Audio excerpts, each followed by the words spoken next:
Can you make money breeding fish? How many tanks do you need? What is the best fish to breed for profit? Today we're going to answer those questions, and I'm going to go through how I do it.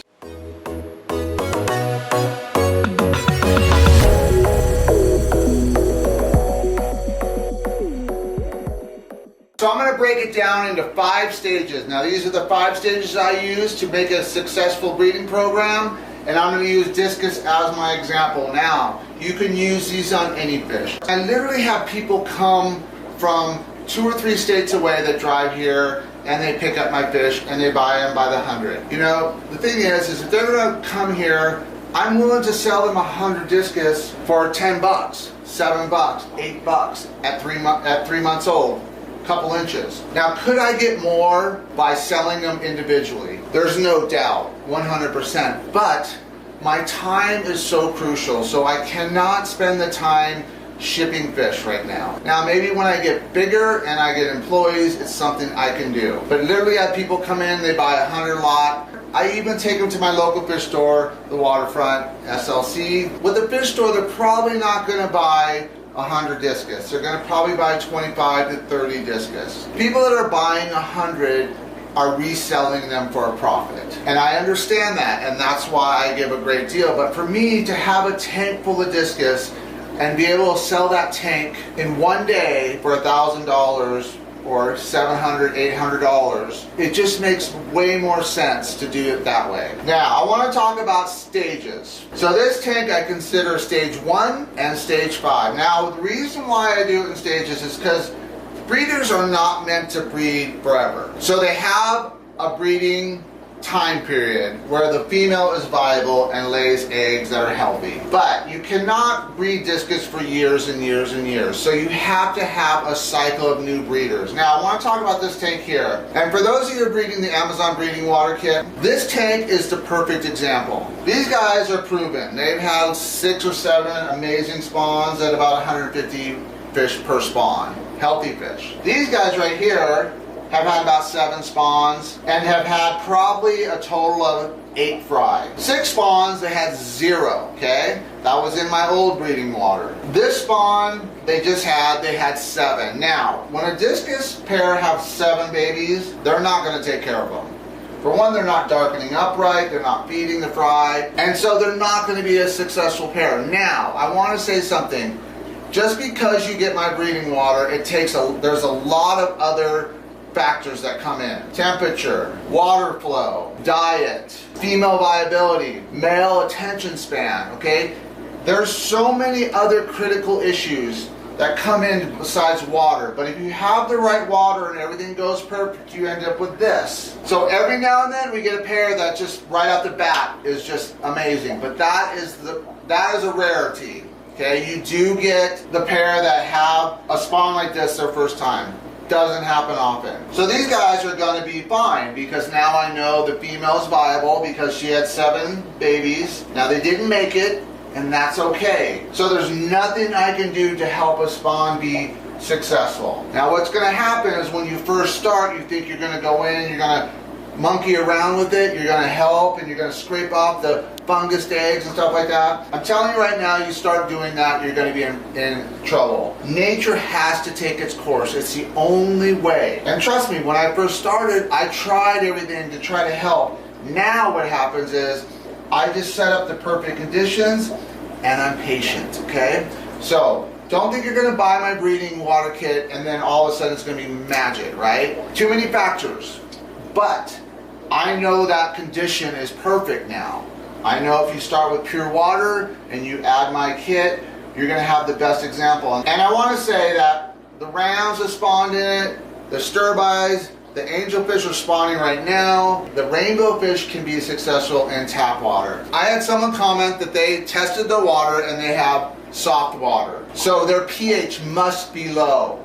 That is not true. You can have hard water and have low pH. You can have soft water and have high pH. pH has nothing to do with hardness. I always recommend not to chase pH, but these guys spawn better in slightly acidic water. That's just a fact. Soft water and lower pH, 6.6 to 5.5, that's kind of the range. If you want to be successful breeding discus, you have to know your parameters. And you might get lucky with hard water and discus. I have spawned discus in hard water and high pH. I want you to know that I have done it one time, and it was about 20 fry, and it was in my tap water. Now here's what can happen with tap water, is it can soften naturally. And pHs can drop with aged tanks. So as a tank ages, pH can fall a little bit.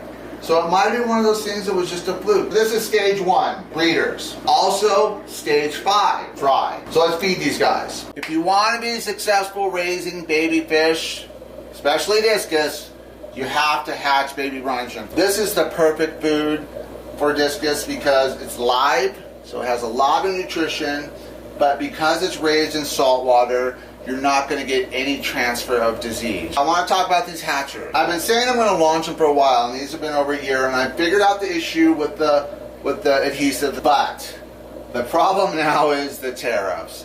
Obviously, these come from China.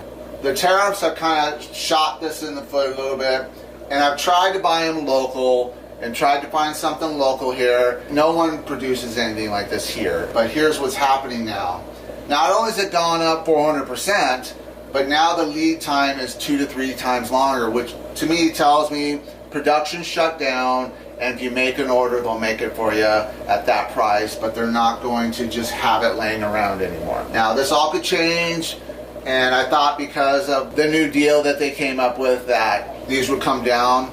They haven't come down yet. So here's the thing, I have 100 of them. I'm going to launch 100. By the time this video's out, I'll have them on my website hopefully, but if not, it'll be in the next day or so. After 100, they're done. I won't sell them again unless they come down to a reasonable price. I've customized it. I've made it better than what they've done, but I needed the skeleton here. That's what I needed. And actually this hanger is really nice. But at 400% markup, there's no profit left. So we're going to kind of do the 100, they'll go out, and if we can get those prices down, you know, I'll buy 1,000 of them or whatever I have to do to make it work. But I'm not going to sit here and try to force it. The 100 I have are at the old price, and if I can't get them back down to that price ever, they probably won't be around anymore. So let's show you how I set the brine shrimp real quick. So obviously I marked the one that's older. This one was made this morning. This one was made yesterday morning. Okay, see what we do is we shut it off and let it settle. Okay, so while that's settling, let me kind of show you how I made my system way easier than anything that's out there. A lot of those sieves and stuff are just hard to work with. So basically you have 2 cups and then a sieve. I've made this sieve a little more porous than the ones you get usually. Now you don't lose any brine shrimp, but the water drains way quicker. And more surface area helps. You'll get this. Now, this is the one I've been using for a year, still holding, but I'm going to make some design changes on it as far as the glue. One thing I don't like is the ridges inside here. Those will be covered up. The system, how to drain it right here. Way easier than anything. You can just pour it in and it's done. Now, I've made this with a double portal, and then what I can do is do a bleeder here, and then I use the Tetra 40 to do 2, and it's perfect. I tried the 60, it was a little too powerful, but you can use a bigger one and then use a bleed valve off this end, and that'll come with the kit too. So with the kit you'll get 1 bottle. If you're breeding, you need 2 bottles. Now what I like about these is I put the temperature, because the higher the temperature, the quicker the spawn. You kind of want to be in that 78, 80 range, 82, 84 acceptable. But you're going to notice that as that temperature rises 2 degrees, you're probably going to knock off 2 hours of hatch time. But remember, when we're hatching the discus, we want to get the baby brine shrimp out as early as possible. So they're more nutritious as they spawn. After a few hours, they kind of lose that nutrition. Still, best food you can feed baby fish, there's no doubt. But you see what's happening here is the brine shrimp is settling and the eggs are floating. I'm going to say something. If you guys use my brine shrimp, it's the best on the market. There's no doubt. It's 90% hatch. But I know that when you're starting, you see this and you think, oh, what waste? Well, you got to remember 90-10, right? 10%. And usually what happens is the 10% are going to stick on the bottom. So you can try to get those out, but they're probably never going to hatch. Now what I'm going to do today is split this into 2. I'm going to make two 2 batches, one for right now and then one for later today, because basically this is the best food we can feed those discus right now, the babies. Remember, stage 1 and stage 5, that's where we're at. Now the parents do not eat baby brine shrimp. They might pick a couple, so there's no nutritional value for them chasing down a baby brine shrimp. Now every now and then you'll see them at the glass and the baby brine shrimp will swirl and they'll sit there and they'll just kind of pick at it because they're getting, you know, 100 per bite. So that'll work, but they're not going to chase down one baby brine shrimp. It settles pretty fast. You're going to get all this kit, it comes with it, and the jars come with it. And I'm even going to include an option to buy the baby brine shrimp and the salt. But first we want to do is just open this valve. This is the weakest point on the bottle, this connection. This is what I made, and this is the adhesive I finally figured out. I want you to still hold this and then open it like this. Don't open it without giving some stability. I've actually tested it without doing that and it's been fine, but I just feel like if you want to take care of it, kind of hold this and use the valve. Alright, so we're draining everything into the cup. One thing while you're draining, do not walk away and then do something else, because it never fails. If you walk away, you get the hatched eggs in your cup, and then you got to start all over. I'm going to say something about unhatched eggs going into a tank. Some people say, oh, you know, fish will eat those and they'll die.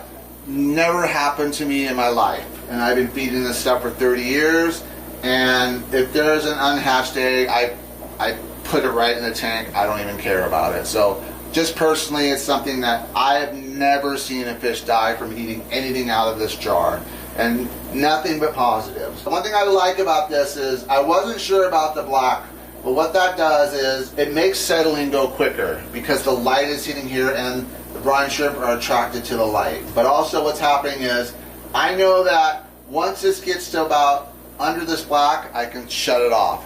Now I could drain it all the way down to here and probably get another 100 shrimp, but for me it makes more sense just as for time. I'm not chasing every shrimp. That's not what I'm doing, because you will go crazy trying to get every shrimp.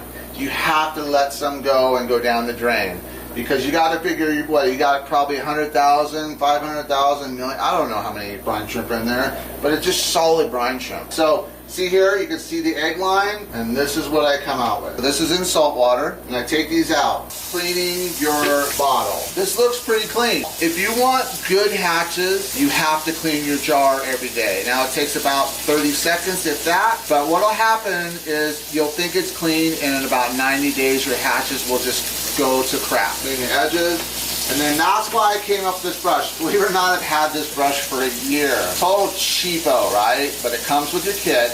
And the reason why I like it is because of the softness. What happens is people want to use those toilet brushes or the bottle brushes. And what happens is those scratch. And what happens with the scratching is it holds bacteria. Not high quality, but this is what you want to use. It's just literally just taking it, cleaning it, getting it out of the way, and then cleaning your jar. Now we have our jar, hang it back up, and you also will be an option is this baster. I've tried them all. Non-drip don't work. They're not a good tool for baby brine shrimp. It's just not. Yes, the dripping is annoying, but there's ways to figure it out where you can very minimal drips. So you want to stir it up really good. Now there's almost no hatched eggs in there. And there's going to be some unhatched. But those either go back into the jar or in the tank. And then we just take half of this and pour it back in for later. I'm going to show you how easy this is. Okay. Then we take our sieve and our funnel. I know this isn't the most professional looking, but for me, time is everything. Because time is money, and I have to be quick sometimes in the morning to get to work. What's nice is I can just pour it in this and I'm done. It's already drained. I mean 90% drained. So I can take this now and put this in back in the second cup and let that drain off. Now we don't throw away this water. Got your salt water, and then I just add fresh water back. So that's 50% water, 50% salt. And then what you do is you take this and pour this in back to the level. Now you've given approximately 20-25% water change to these little brine shrimp, and they're going to do way better now. It's going to be super healthy, right? Because they've just gotten clean water. Yeah, there's less salt in there, but the salt is meant for hatching. They can live in this salt water right now, the way, even though we've done a 20-25% fresh water change on it. But they're going to be healthier for the fish. So now we have our baby brine in our sieve, and then we have our saltwater cup. Clean this out, put this in, take this, flip it over so there's no mess. It's easy to do. Take your fresh water and pour it right over the top. There we have it. So simple. The system is way better than anything on the market because I've tried this. I threw that thing in the trash after about 3 weeks. It comes with everything. It comes with the brine shrimp. Definitely comes packaged with the sieve system. This is extra, and there is a light here too, which keeps shutting off on me. So I don't know if I'm blowing a fuse down here or what. But so this light stays on all the time, right? And it just goes against the wall. Now it does two things. It accelerates the hatch time, but it also gives ambient light to my room at night. All right, let's go feed these guys. Stage 1 and stage 5. This is where it all starts.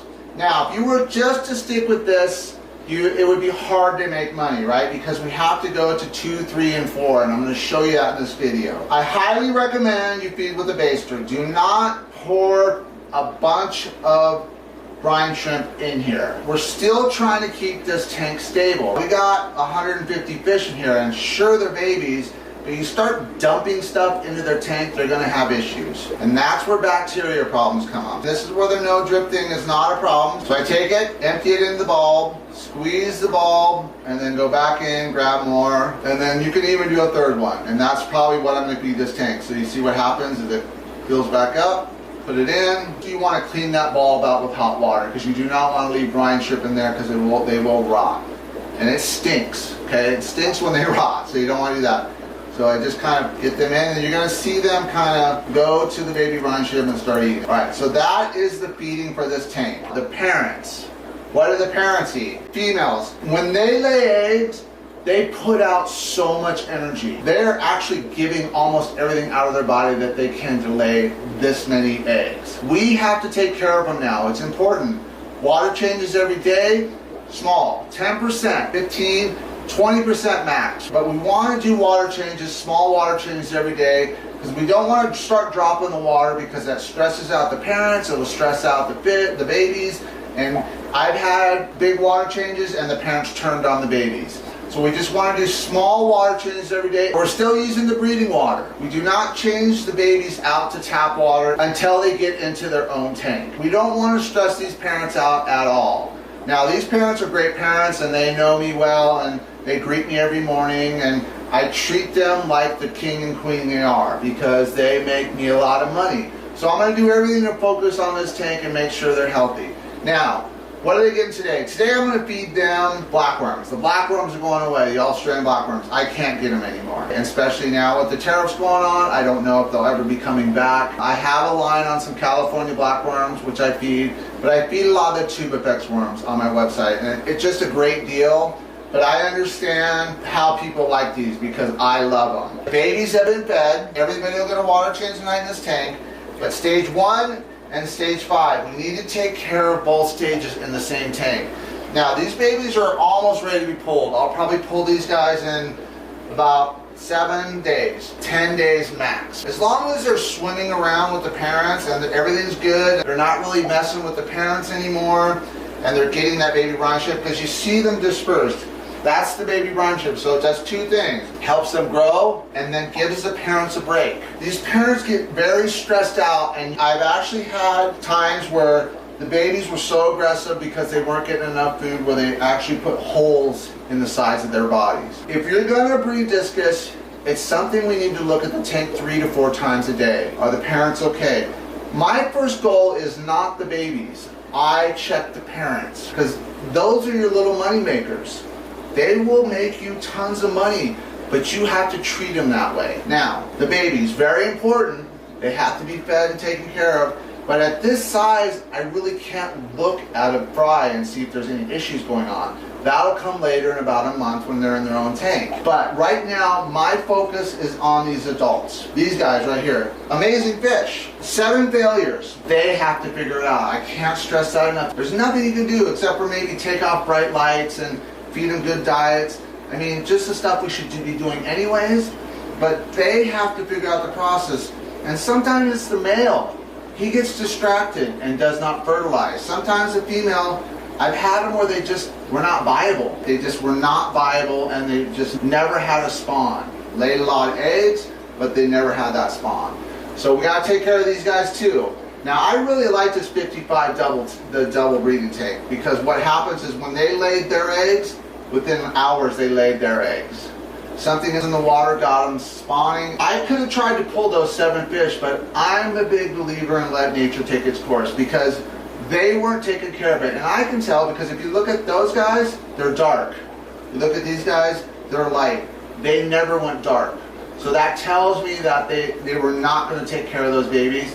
And, you know, it's just not enough for them to put out the energy to take care of 7 babies, because they're looking for that spawn. The babies will get one more feeding tonight, the parents will get one more feeding tonight, and they'll get about a 15 to 20% water change, sometimes 10, it just depends. A small siphon, and then you want to use a small bucket, because what we don't want is to put it an automatic water change now, and those babies go shooting down a tube or something. So we use small buckets, these are 2.5 gallon I think, and then I have a small net.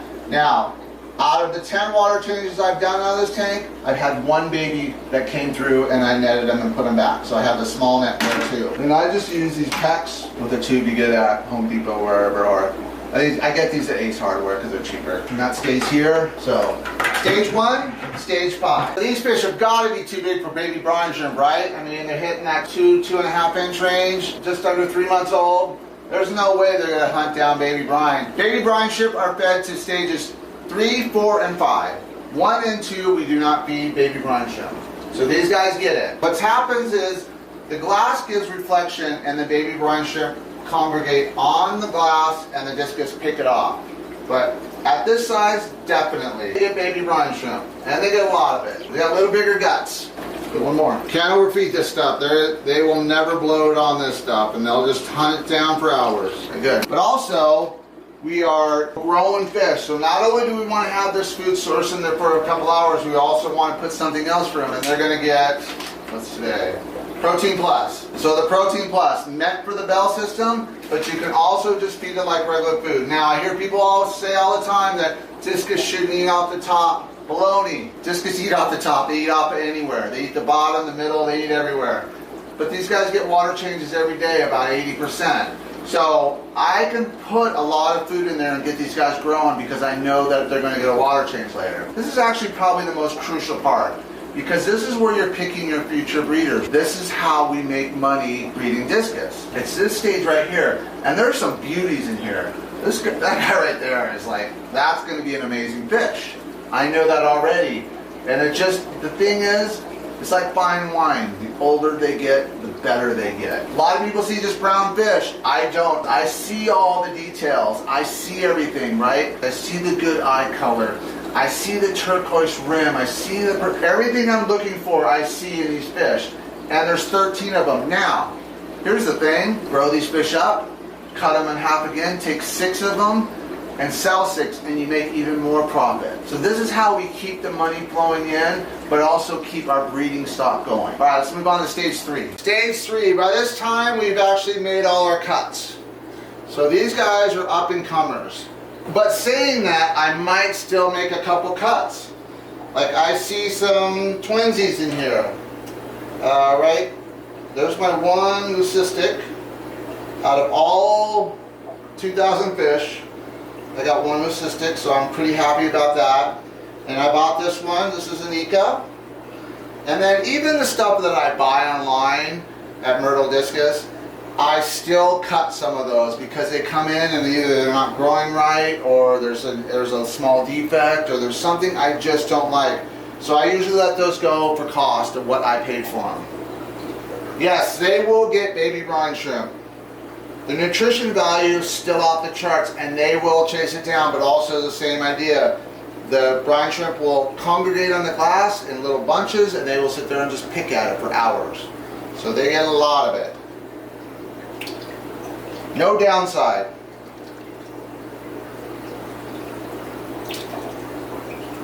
Stage 3. These are future breeders that are still growing out.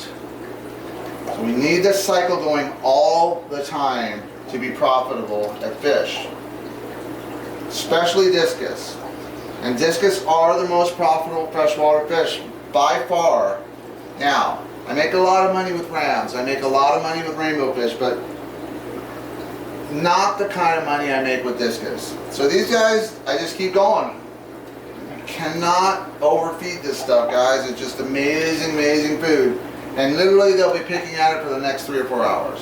Okay, they're a little bit more on the growing side, but still got good size. So they're gonna get some of the tube effects today. And I know a lot of people stick this stuff to the glass, I just throw it in.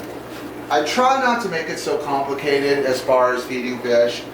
Because you gotta figure, if you have 1 tank, yes, you can spend time doing that. When you got 21 tanks, you need to get things moving so you can get to the next one, get to the next one, and get on with life. That tank's done. These fish are growing out. Now, out of the bunch, how many do I have? 1, 2, 3, 4, 5, 6, 7, 8, 9, 10, 11, 12, 13. So that seems to be my number, 13. I like odd numbers, and 13 is my favorite number. So that's probably why I do it. I don't even realize I do it. But I see 1, 2, maybe 3 fish that are going to get the cut.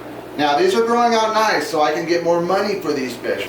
$20, $25 a fish, $30 a fish maybe if they another month. So, you know, another $100. But my future breeders. So stage 3, important to have this tank, right? Because these are the guys that are going to be breeding in 6 months, 7 months. These are the guys that I need for up and comers. I always need the next generation coming up. These guys are the next breeding group. Don't tell me I have 13 because I just sold 4. So let me see, 1, 2, 3, 4, 5, 6, 7, 8, 9. So I made another cut on these breeders because I was getting a lot of repetition as far as breeders. I need a certain size and a certain color, and I got those. Everything I need, like this guy, the Kuwabara and stuff. But I had a couple issues in this tank, and I'm not going to talk about it in this video, but the next video I will talk about it because not everything is roses, right? I have issues just like everyone else. And I had a fish go south on me, being medicated right now, and I'll go through those medications and how when I see a fish not doing well, and this fish was losing color first, so that was my first, so I was like watching him, and now losing color could be just a momentary stress thing, so I was like, I didn't jump the gun. But as I watched him over a week, I noticed that his forehead was getting a little skinny, not razor, but I just noticed it didn't have that plumpness that I like. So I have a routine, and I go through my med course, and I'll go through that, maybe not my next video, but another video. Remind me in the comments, and I'll show you, because I know that's a problem where you have a healthy tank, and then one fish just doesn't look good, and what to do about that fish. The next generation of breeders, right? These are the best of the best that I picked out of probably 1,000 fish. These are the ones that I want to keep those genetics for one reason or another, whether it's color, stripage, wildness, a flash of color, finnage. There's all different reasons those fish are in there. Now, they are in my breeding water. Because what I want to start seeing is I want to see them pair off naturally. Now, what if I get a pair that I do not like the mix?